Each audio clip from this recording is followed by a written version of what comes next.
बहू, हमारे घर में ज्यादा धन दौलत तो नहीं, लेकिन प्यार की कमी नहीं है। सीता ने सिर झुकाकर जवाब दिया। माँ जी, मुझे धन नहीं, आपका आशीर्वाद चाहिए। मैं इस घर को अपना ही घर मानती हूँ। रामप्रसाद ने खुश होकर कहा। अरे वाह, बहू तो बड़ी समझदार लगती है। मोहन मुस्कुराते हुए बोला। पिताजी, सीता बहुत होशियार है। आप देखना, ये घर में नई रौनक ले आएगी। अगले दिन सुबह सुबह सीता उठ गई। सावित्री ने आश्चर्य से पूछा।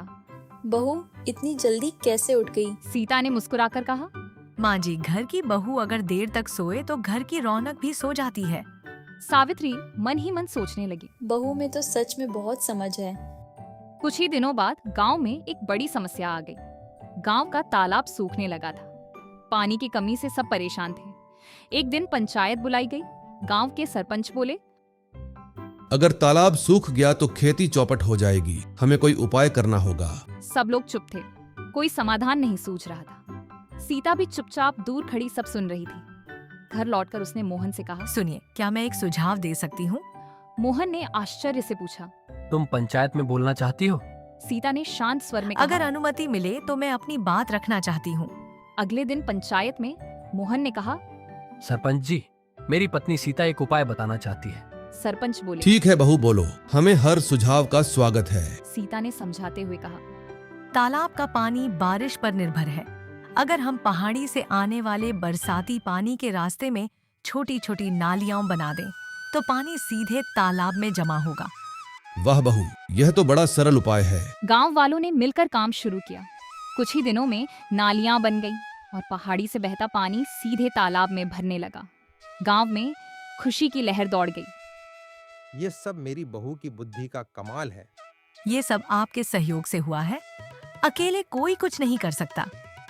लालची सेठ की चाल। गांव में एक लालची सेठ भी रहता था, सेठ धनराज। उसे सीता की बुद्धिमानी से जलन होने लगी। एक दिन सेठ ने रामप्रसाद से कहा।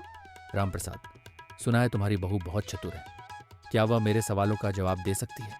अगर सवाल ठीक हो तो जरूर देगी। ठीक है, कल मैं 3 प्रश्न पूछूंगा। अगर तुम्हारी बहू ने सही जवाब दिया तो मैं गांव के स्कूल को दान दूंगा, और अगर गलत हुआ तो तुम्हें अपनी जमीन मुझे देनी होगी। रामप्रसाद घबरा गए। ये तो बड़ा जोखिम है। पिताजी, डरिए मत।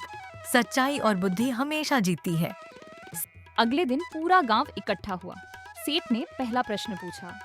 बताओ, दुनिया में सबसे तेज क्या है? सब सोच में पड़ गए। सीता ने मुस्कुराकर जवाब दिया। सेठ जी, दुनिया में सबसे तेज विचार है, क्योंकि मन की गति पलक झपकते ही कहीं भी पहुंच जाती है। गांव वाले बोले। वाह, सही कहा। सेठ थोड़ा असहज हुआ। ठीक है, दुनिया में सबसे भारी क्या है? कुछ लोग बोले पत्थर, कोई बोला लोहा। सीता ने मुस्कुराकर जवाब दिया। दुनिया में सबसे भारी उपकार होता है, क्योंकि उसका बोझ जिंदगी भर दिल पर रहता है। सभी लोग तालियां बजाने लगे। सेठ का चेहरा उतर गया। तीसरा प्रश्न, असली चाल। सेठ ने चालाकी से तीसरा प्रश्न पूछा। बताओ, ऐसा क्या है जो जितना बांटो उतना बढ़ता है? लोग सोचने लगे।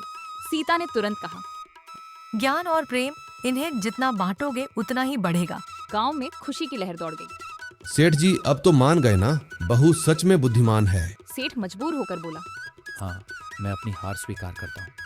जैसा वादा किया था, मैं स्कूल को दान दूंगा। संकट का समय। एक दिन रामप्रसाद बीमार पड़ गए। घर में चिंता छा गई।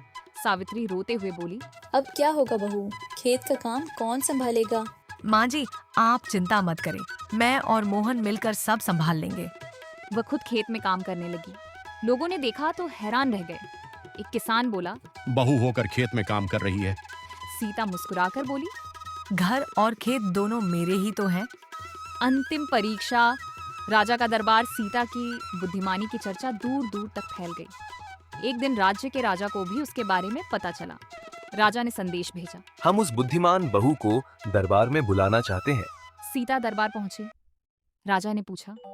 अगर तुम्हें एक ऐसा फैसला लेना हो जिसमें एक तरफ अपना परिवार हो और दूसरी तरफ पूरा गांव, तो तुम किसे चुनोगी? महाराज, मैं न्याय को चुनूंगी, क्योंकि न्याय रहेगा तो परिवार और गांव दोनों सुरक्षित रहेंगे। राजा प्रभावित होकर बोले। बहू, तुम सच में बुद्धिमान हो। तुम्हारी सोच पूरे राज्य के लिए प्रेरणा है। राजा ने उसे सम्मानित किया और कहा। आज से तुम राज्य की सलाहकार कहलाओगी। सीता ने हाथ जोड़कर कहा, महाराज, मैं सिर्फ अपने कर्तव्य निभाना चाहती हूँ। यही मेरा सम्मान है। घर लौटकर सावित्री ने सीता को गले लगाते हुए कहा, बहू, तूने हमारे घर का नाम रोशन कर दिया। रामप्रसाद बोले, आज समझ आया, सच्ची बहू वही होती है जो अपने बुद्धि और संस्कार से घर को स्वर्ग बना दे। मोहन ने हंसते हुए कहा। अब तो मुझे भी तुमसे सीखना पड़ेगा। सीता मुस्कुराकर बोली, बुद्धि का असली मतलब है सही समय पर सही फैसला लेना और सबका भला सोचना। बुद्धि, विनम्रता और परिश्रम से कोई भी इंसान बड़े से बड़ा संकट हल कर सकता है।